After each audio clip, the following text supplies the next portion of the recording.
Too often, we often look at violence and the outcome of violence at the end of it as being, that was undeserved. And when there's chances to walk away, I'm not saying you just shouldn't do that.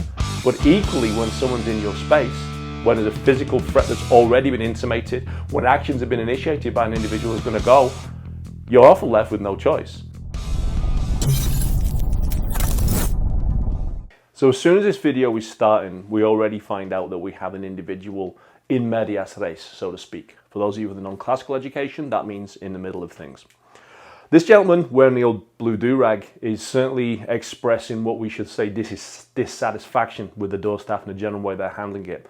Now, there's a gentleman interacting with in a white shirt, but if you listen to the vocals and the way his eyeline is going off, this isn't the man he's got the problem with. The man he's got the problem with, and so many people miss this, is actually Julius. At the beginning, this started with Julius and it ends with Julius. Julius, rather sensibly, extracts himself from the initial affray while the people are being removed from the premises and actually skirts round to the outside. He isolates himself so that the people can be moved on calmly. When they move out from the security area and they then go to where Julius is stood, that's a choice to directly approach someone. That decision to directly approach him and then raise your hands as you get towards him, coupled with all those other bits and pieces that have gone before, is why he ended up having a short nap on the concrete.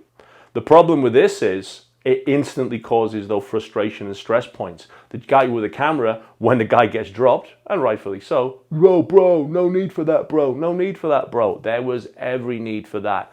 If you don't want to get punched in the face, don't approach a 320-pound ex-heavyweight boxing champion and then raise your fist and start fronting him.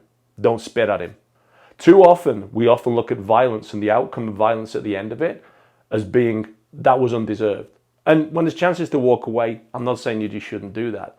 But equally, when someone's in your space, when there's a physical threat that's already been intimated, when actions have been initiated by an individual who's going to go, you're often left with no choice.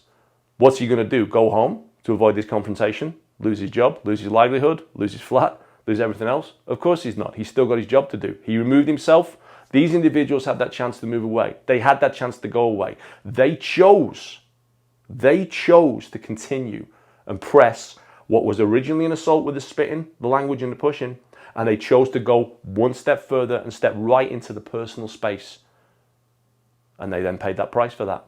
Good night, Vienna.